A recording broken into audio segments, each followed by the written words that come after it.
इनके पास गरीबों को देने के लिए कुछ नहीं था, लेकिन आतंकवादियों के मुकदमों को समाजवादी पार्टी ने वापस लेने का कार्य किया था। आतंकवादियों को बिरयानी खिलाते थे, गरीब भूखों मरता था, आतंकवादियों को ये लोग बिरयानी खिलाते थे। बहनों और भाइयों, मैं आज आपसे कहने के लिए आया हूं, ये कांग्रेस और सपा का जो गठबंधन फिर से हुआ है, ये देश को धोखा देने के लिए हुआ है। सबसे पहला कार्य ये लोग अनुसूचित जाति, जनजाति और पिछड़ी जाति के हकों पर डकैती डालने का काम कर रहे हैं।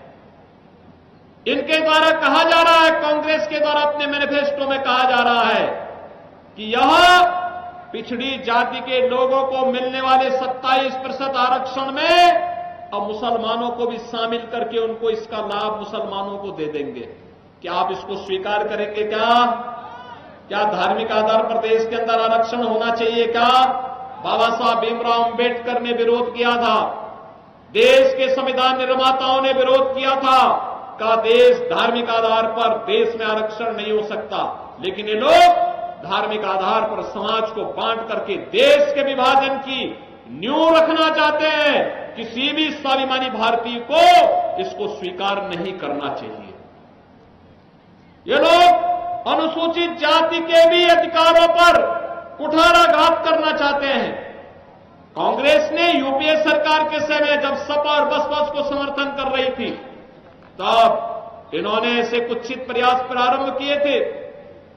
उस समय भी इन्होंने रंगनाथ मिश्रा कमेटी और सच्चर कमेटी गठित की थी।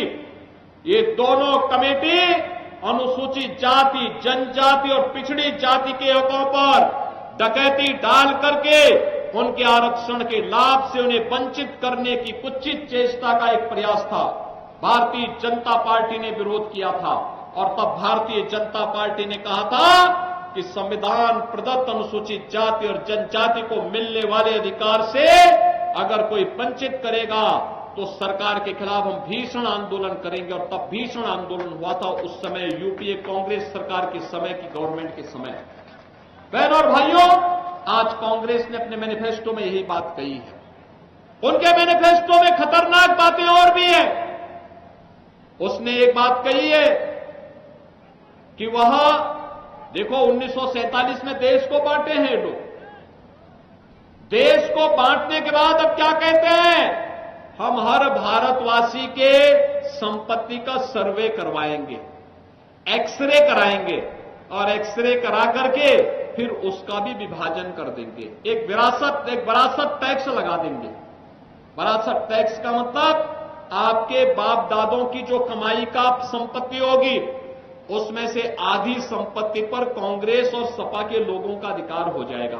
क्या आप इसको स्वीकार करेंगे? क्या स्वीकार करेंगे? क्या अरे बाप दादों ने आपके लिए 2 बीघा 1 बीघा खेती ली होगी, उसमें से आधे बीघा या 1 बीघा ये लोग कब्जा करेंगे। क्या आप इसको स्वीकार करेंगे? बहनों और भाइयों, एक और काम सो कर रहे हैं, ये कह रहे हैं कि अल्पसंख्यकों को उनकी रुचि के अनुसार खान पान की स्वतंत्रता देंगे।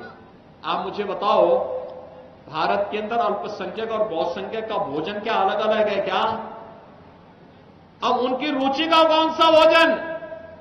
हमारा बहुसंख्यक समाज गौ कसी नहीं करता है, गौ मांस नहीं खाता है, और ये चाहते क्या है कि मुसलमानों को गौ कसी करने की छूट देंगे। क्या आप इसको स्वीकार करेंगे? क्या कांग्रेस और सपा की क्या इस मांग को आप स्वीकार करेंगे? क्या ये आपकी आस्था के साथ खिलवाड़ है कि नहीं है? और ये आस्था के साथ खिलवाड़ करने के आदी भी है।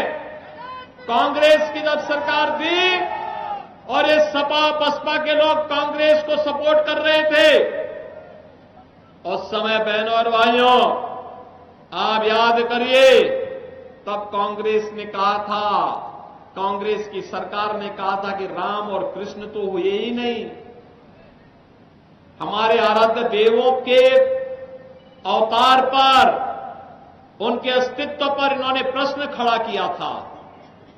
आज तो अयोध्या में रामलला विराजमान हो गए ना, हो गए ना? कोई संदेह है क्या? कोई संदेह है अभी भी? और काशी और अयोध्या की तो पूरी बारी हो चुकी। अब तो हम लोग चल रहे हैं इधर की तरफ, ब्रज भूमि की तरफ चल रहे हैं। और इसीलिए हम लोग आह्वान करने के लिए आए हैं। भारतीय जनता पार्टी ने कहा है भारत की आस्था का सम्मान होगा।